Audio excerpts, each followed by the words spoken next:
Velkommen til Coming to Your Senses. Måske tænker I, at det at komme til fornuft handler om at være genomovervejet. De vil argumentere for, at det handler om at være gennemfølt, men det er at mærke sine sensorer.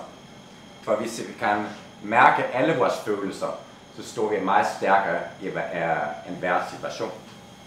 Og lad mig komme med et eksempel fra hverdagen. Og jeg tror, når vi kigger på det næste billede her, så er det noget, de fleste af os mænd inde i rummet kan genkende.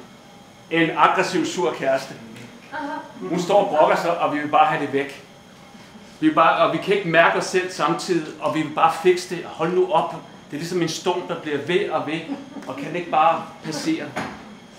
Men hvad nu hvis det var, at det handler om, er ikke, at vi er bange for kæresten, men vi er bange for at mærke vores kropsfornemmelse. I Coming to Your Senses så arbejder vi netop ud fra den hypotese, at der vi mennesker er bange for i livet, det er en eneste ting. Det er, at vi er bange for at mærke vores krop. Og når vi siger bange for, så mener vi alle de tilstande, som vi har modstand på, som vi er undvigende omkring. Når det her tilstande er på spil i vores liv, så sker det også det, at vi trækker opmærksomheden væk fra vores krop.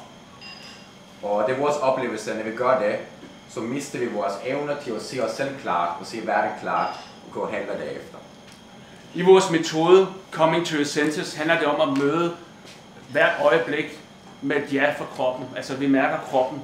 Og den måde vi gør det, det er at vi mærker vores kropsfornemmelser som en referencepunkt i forhold til at navigere efter. Og der er jo et kendt citat, der hedder, kroppen aldrig lyver.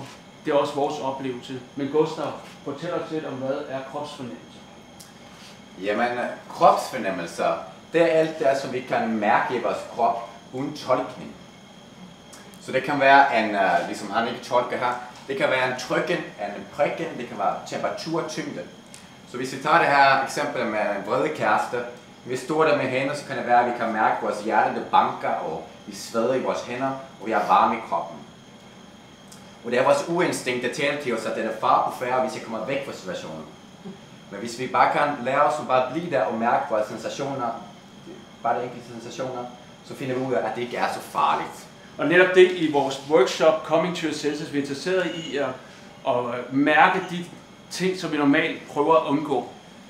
Og den måde workshoppen fungerer på, er, at vi starter med nogle opvarmningsøvelser, som leder op til selve kerneøvelsen, som er en interviewsekvens, som består af 4 spørgsmål om et specifikt tema, som hjælper informanten til at få klarhed over de konklusioner, han drager i forhold til et specifikt tema, hans kropsfornemmelse.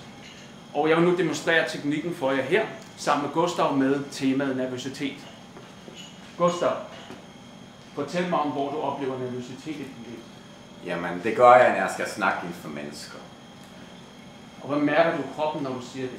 Jeg kan mærke det som trykken fra mit bryst. Og hvad føler du lige nu? Jeg føler mig presset. Og hvilken person ser du dig selv ud fra dette scenarie? Jeg ser mig selv som en sårbar person. Tak skal du have. Når vi så har haft opmærksomhed over på et negativt ladet tema, så flytter vi også opmærksomhed over på et positivt ladet tema. Og det gør vi for at få et perspektiv på os selv, og for at udfordre vores selvbillede. Selve praksisen kan man lave alene, som en slags check-in, eller man kan også lave den med en ven, hvor man går på opdagelse med interviewsekvensen, med hvilken som helst tema, som man kan finde på. Yes. Og hvorfor skal så du komme til Coming to Your Senses? Jamen det skal du gøre, hvis du, ligesom vores kursister, vores selv, har lyst til at få en dybere forbindelse til dine ressourcer, og til at få nye indsigt om dig selv. Og ja, også for det er selve workshoppen og selve setup i workshoppen, det er bygget på at skabe et rum, hvor deltagerne får mere nærvær, får mere kontakt til sig selv, og får mere intimitet med sig selv, og dem, der holder af i sit liv. Det er en fornøjelse at dele vores metode med jer. Hvis I vil høre mere om Coming to Your Senses, så gå ind på Facebook og like vores side, Coming to Your Senses, eller bliv skrevet op til et nyhedsbrev. Ja, og husk, mærk kroppen, det er der livet foregår.